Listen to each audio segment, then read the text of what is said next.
All right, we got Bitcoin pumping today. Almost $28,000.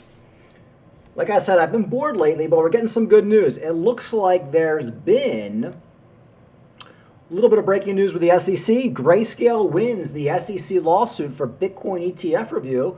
The appeals court said the SEC's decision to reject the Grayscale Bitcoin ETF application was arbitrary and capricious in its ruling. Duh. So it looks like the SEC is getting its ass handed to it on a lot of these litigations, and that's an absolute positive. I mean, you can't deny it at this point. The SEC is failing in their quest to take over and destroy crypto. So because of that, we're getting a pump. We got Bitcoin at 28, Ethereum 1735, even XRP up 3%. Cardano back up to almost 28 cents. So we're still in that range, but you can't complain. You got many coins up. Bitcoin Cash up 13% today. Litecoin up almost 6%, almost back up to $70. So yeah, we're not going to complain. So things are looking good. We got a little bit of excitement in the markets. Now, will this pump continue? I really don't know. I mean, this could be a short-term pump where we go up to 28. Then we get rejected and go right back down to 26. But maybe this pump will continue. Maybe this is really good news. You never really know how the market's going to react. But overall, this is positive. And like I said, especially going into that Bitcoin bull run, we're going to have a lot of positive news where the SEC is losing cases. All right, yesterday we covered BitBoy. Of course, BitBoy has been fired from his from the show he created. And I want to talk a little bit about this because I talked about it yesterday. You guys all know my feelings on BitBoy. I think he's a scam artist. I think he's a crackhead. I think he's bad news. I think he's horrible for the crypto space. I think he's fucked over most of his followers. I think he's a snake oil salesman. I really despise the guy, but he is entertaining. And he did create the BitBoy channel. He made the mistake of allowing these other guys like TJ and all these losers here to be a part of the channel. And they all decided to screw him. But the funny thing is, can this hit network and can the BitBoy brand survive without Ben Armstrong? I don't think so, because BitBoy is the only interesting thing about about BitBoy and the YouTube channel BitBoy and Hit Network is Ben Armstrong. He's a train wreck. People love to watch him. It doesn't matter what he says. It's entertaining. I can't stand the guy. I'll still listen to him if I'm bored. But I'm not going to listen to this guy TJ. This guy TJ, you might as well watch a turd in the toilet. There's nothing there. It's like you're looking at like an 80 IQ right here. He's BitBoy's sidekick. Every so often he chimes in. And he's like Ed McMahon. Like, just complete bore. All these other guys, complete bore. This guy right here, complete bore. So as you can see, they've completely removed BitBoy from the channel, Ben Armstrong, and now you're just left with this cast of loser characters. Without BitBoy, and I don't like Ben Armstrong, but without Ben Armstrong, this cast is pumping gas at your local gas station. So the thing that pisses me off about this is BitBoy, with all his flaws, he created this big scam network that got millions and millions of YouTubers. These pathetic weasels, TJ and this guy and this fucking guy who looks like the guy pumping gas at my gas station. I mean, it might even be him. I mean, it looks just like him.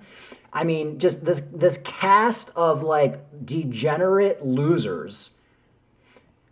They latched on to Ben Armstrong, and I guess somehow they manipulated Ben Armstrong into signing over half the company to this corporation, where when they saw an opportunity to get rid of Ben, they did. And I think it's pretty shitty. And that's why I've always said, guys like BitBoy, guys like who associate with BitBoy, they're all the scum of the earth. Yes, BitBoy is a scumbag.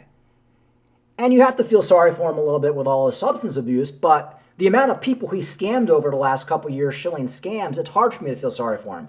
But what's even more interesting to me than Ben is the cast of characters. This guy, TJ, who we've all seen this guy TJ on the BitBoy show, who sits there in a corner, chimes in every so often. You're probably looking at maybe a 60 or 70 IQ. I mean, there's nothing there. It's a complete bore fest. So you have this cast of characters who are just a bore. And will this hit network, will the BitBoy brand survive without Ben Armstrong? I don't think it will. I think it's dead. I think it is completely dead. If I were Ben Armstrong, I would just go off and start my own thing.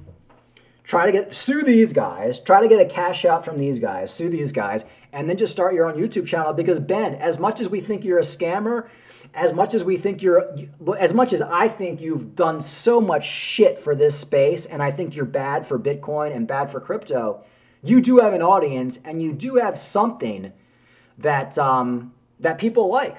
And people like to watch you, and you're entertaining. And I think if you start your own YouTube channel, you'll probably have a couple 100,000 subscribers relatively soon, and you'll eventually blow right past these guys right here because they're boring.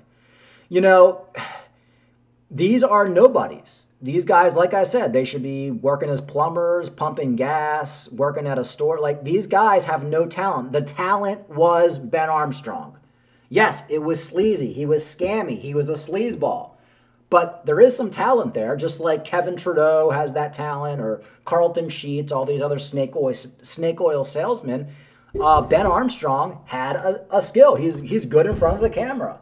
He's good at promoting stuff. It's fun to see him at the Bahamas acting like a complete moron. The train wreck is interesting. So while I don't like Ben, I think these guys are even worse. And like I say, he's a crackhead, so he associated himself with these leeches. This guy TJ is a leech. He leeched on to Ben, and the minute this guy TJ saw an opportunity to take the fucking reign from Ben, he did.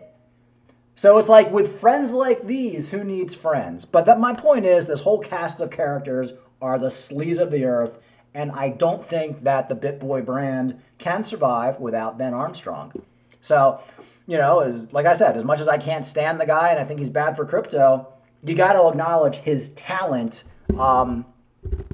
in creating crypto videos, promoting hype, and just overall bringing people in to the space. He has something about him that is interesting, that you want to see, and these other guys, there's not one other piece of talent on the BitBoy network or the Hit network other than Ben Armstrong. And you guys all know it.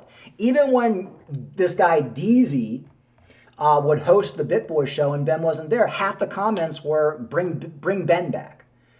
So I think it's over for this brand, and if I were BitBoy, if I were Ben, I would just sue these fuckers and just I guess just start your own YouTube channel again and just start from scratch. And by the time the bull market hits, you'll probably be right back to shilling your scams and your Ben coin, and you'll live happily ever after doing what you do, which is scamming people. But like I said, my point, the reason I want to talk about this today, because I talked about it yesterday, is just this cast of characters that Ben surrounded himself with are just the sleaze of the earth.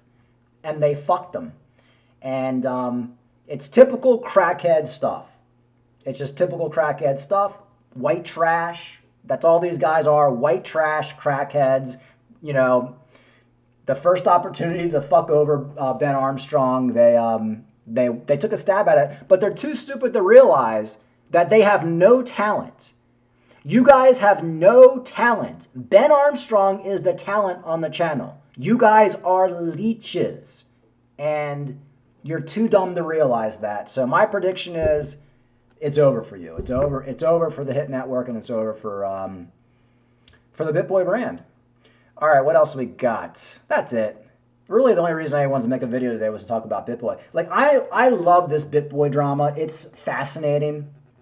You guys got to admit, I called all of this with BitBoy and Ben Armstrong and just how it would eventually crumble. I was talking about this shit a year and a half ago. You know, my long experience, 20 years working around Baltimore City crackheads on a daily basis. I just know the personalities. Now, these guys are Atlanta, Georgia, white trash crackheads, but they're not too much different than like Baltimore County and Baltimore City crackheads. They're all cut from the same cloth. There's no loyalty with these guys. They'll stab you in the back in the heartbeat. They would sell their mother to a pimp for $100. I mean, and I think they proved that by getting rid of Ben. I mean, and to think that they have the talent to survive without Ben Armstrong is what's even more mind-boggling. And if you ever talk to a piece of white trash or a crackhead, that they're delusional. Like they have no grasp on reality. So anyway, like and subscribe. Talk to you later.